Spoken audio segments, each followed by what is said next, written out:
Duke. I don't even want to start with Duke. Beat Providence 21-5. Whooping of a middle tier team, not necessarily a bottom feeder, but not a very good Yeah, team. play some real competition, huh? Goodness gracious. This, no, honestly, if your argument is that Duke hasn't played anyone, fine. Cool. I agree with you. I think there's a few teams that by the end of the season will be top 20 teams. Jacksonville is right outside of the top 20 right now. Utah is right outside of the top 20 right now. They're both receiving top 20 votes.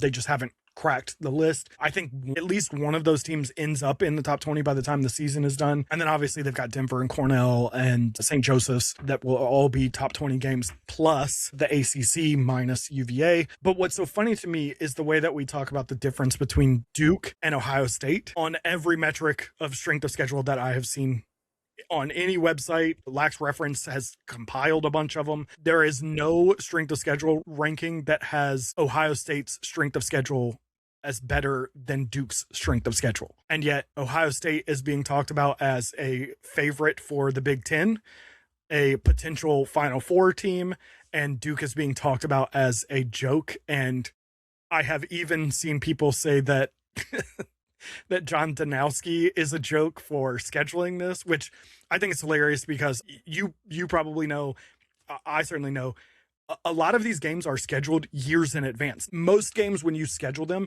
they're not scheduled for one season. You schedule 2, 3, 4-year deals. So a lot of these teams, we play pretty much we've played Denver like every year since 2015. It's just so funny to me the way that we talk about strength of schedule and the way that it's so wildly inconsistent, because Richmond is the number 2 team in the country. Do we want to talk about what their strength of schedule is? Do we want to talk about that?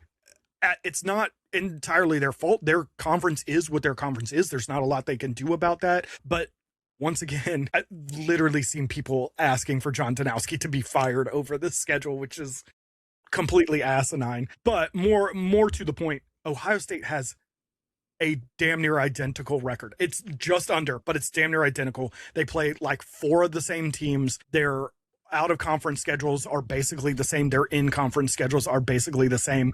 Duke's is like this much better.